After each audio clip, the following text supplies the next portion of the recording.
Baik, Bismillahirrahmanirrahim. Assalamualaikum warahmatullahi wabarakatuh. Kami tim Hibah Riset Fundamental Universitas Padjadjaran 2025.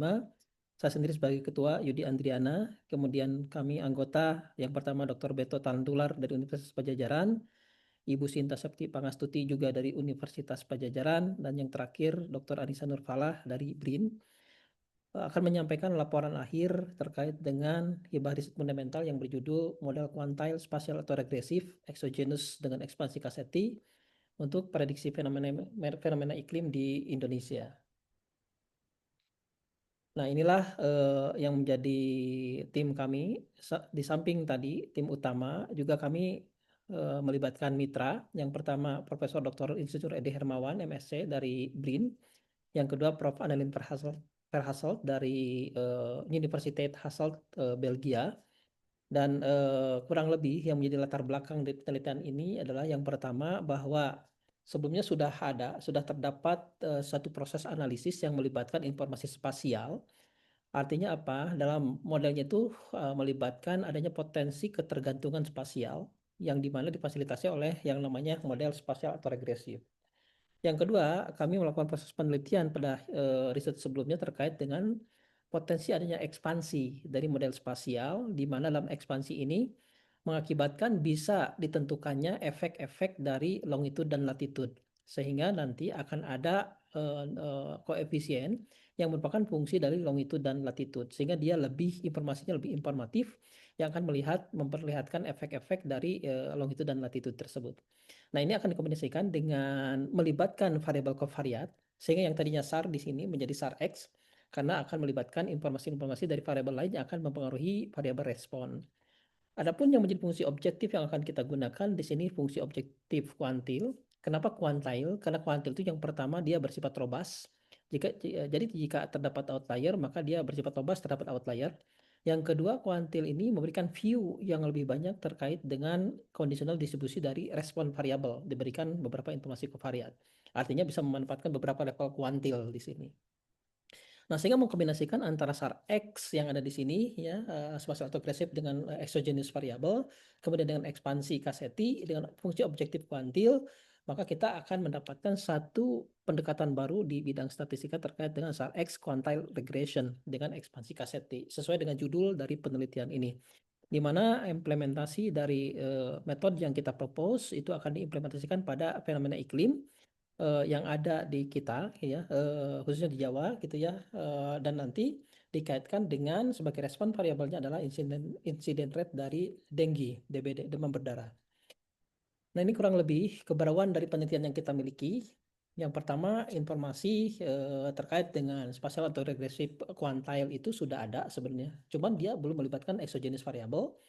Juga tentu saja kita memperlihatkan bagaimana data yang dipakai pada jurnal tersebut gitu ya, tidak terhadap fenomena iklim. Jadi 3 kolom ini yang akan menentukan pembeda apa kebaruan, yang terutama di kolom 1 dan 2. Yang kedua juga sudah ada sebenarnya ya spatial atau regressive quantile regression gitu ya. Tapi sama ini juga gitu ya untuk menggunakan quantile effect dari regional factor. Nah, ini juga masih pada kolom pertama saja. Begitu juga yang ketiga. Nah, yang keempat gitu bersama-sama paper kami itu sudah ada spasial atau regresif dengan menggunakan kaseti. Ya, artinya SAR-X kaseti.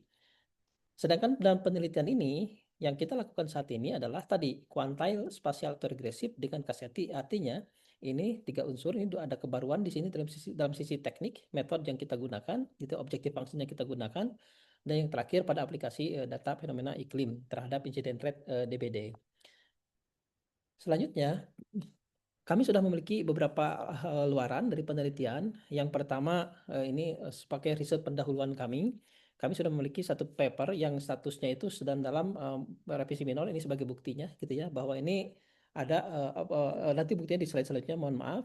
Nah, ini sedangkan target yang kami berikan pada hibah riset fundamental itu adalah di tahun pertama itu kita punya satu paper yang sifatnya accepted, gitu ya, tapi di sini masih status Q3. Nah, ini kami masih menunggu ada minor revisi gitu ya. Sebagai tambahan output yang dalam penelitian ini, yang kedua adalah adanya kita HKI. Jadi ada satu aplikasi R Shiny untuk menunjukkan bagaimana proses komputasi dari paper yang pertama ini gitu ya. Dan ini sudah granted. Kemudian yang kedua juga ada proses pembuatan satu aplikasi juga, di mana kendala yang kami hadapi adalah ketika bagaimana mendownload data itu terkadang ya prosesnya tidak cepat gitu ya. Sehingga kita menyiapkan satu aplikasi baru terkait dengan proses pelantikan data yang terkait dengan fenomena iklim gitu. Ini juga sudah HKI. Dan yang keempat, ini termasuk paper utama kita. Kemarin ada proses yang memang tidak sederhana karena kuantil itu punya satu bukan kelemahan barangkali. Karena dia bersifat non-differentiable sehingga proses estimasinya itu tidak menjadi sederhana gitu ya. Ada sedikit tantangan di sana ya. Dan ini paper yang terakhir ini sudah submitted ke AIMS Matematik. Ini juga Scopus Q1 bagian terakhir ini terlewat di sini. Nah, ini kurang lebih kita mengkombinasikan antara kuantil spasial atau regresif dengan ekspansi kaseti dan fenomena iklim gitu ya, dengan produk-produk seperti yang disampaikan tadi di sebelumnya. Nah, ini yang tadi saya sampaikan bahwa paper yang pertama sedang dalam proses minor revisi ya di jurnal yang tadi saya sampaikan gitu ya. Dan kita sepertinya tidak akan lama lagi untuk terpublikasi yang kami submit di 28 Juli gitu ya, setelah kontrak tentu saja. Ini terkait dengan informasi papernya, ya jurnalnya, bahwa environmental modeling and software itu pada posisi kuartil 1, ya kalau kita cek ke Scopus. Dan kemudian seperti disampaikan bahwa yang kedua kita mendapatkan HKI. Nah ini kurang lebih ya kita membuat satu link khusus gitu ya, terkait website bagaimana proses komputasi dari proposed method atau model yang kita berikan gitu ya. Ini jadi setiap pengguna bisa menggunakan link yang ada di sini untuk mengimplementasikan teknik yang kita propose gitu. Ya, ini kurang lebih modelnya. Ini model ekspansi kasetnya ada di sini gitu ya. Dan selanjutnya untuk paper yang kedua gitu ya. Ini statusnya sudah submit gitu, sudah submit ke AIMS Matematik dengan status Q1 ya, di mana autornya itu saya sendiri, kemudian ada semua anggota menjadi koautor di sini, juga kolaborator kami Annelien Verhasselt yang ada di Hasselt Belgia. Oke, ini kurang lebih informasi terkait dengan jurnal tersebut, AIMS Matematik, di mana dia berada pada kuartil 1 juga berdasarkan informasi dari Scopus.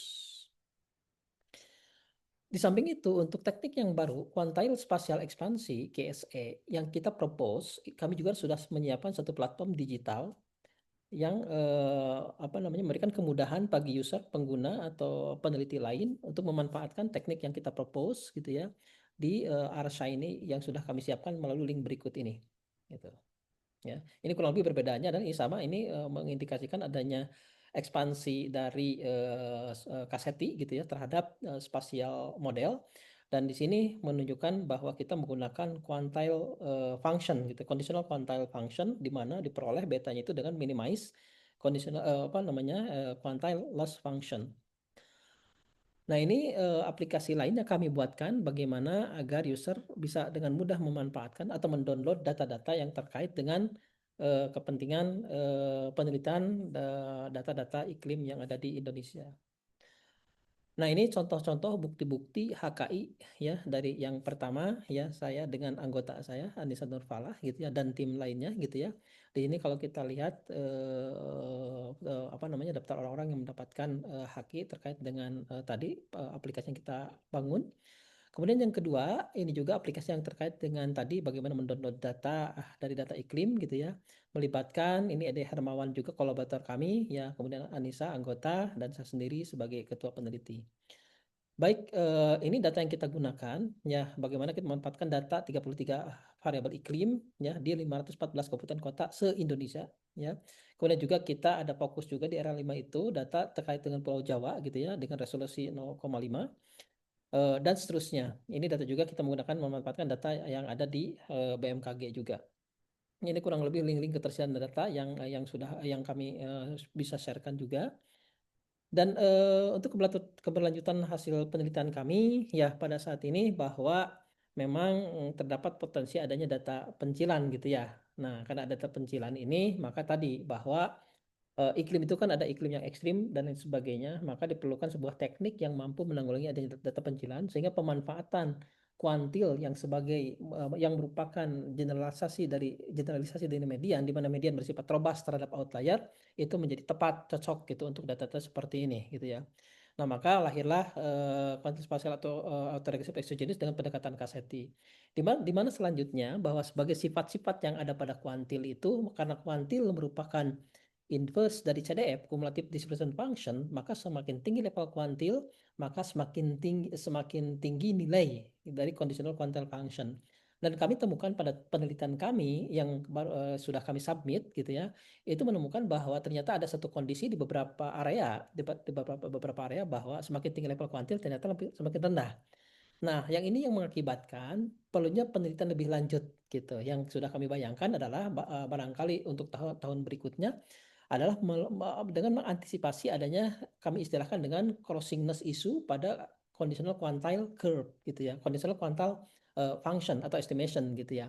Nah, itu crossingness issue itu merupakan hal yang penting untuk memberikan jaminan bahwa semakin tinggi level kuantil, maka semakin tinggi nilai conditional quantile-nya. Itu kurang lebih apa-apa yang sudah kami lakukan dalam riset ini. Jadi sekali lagi, secara umum bahwa kita memiliki dua paper. Satu paper sudah dalam posisi minor revisi pada status kuartil 1. Yang paper kedua submitted ya dengan kuartil 1 juga di AIMS Matematik. Kemudian dua HKI terkait dengan aplikasi untuk mempermudah pengguna dalam menggunakan model yang kita propose. Demikian saya tutup. Assalamualaikum warahmatullahi wabarakatuh.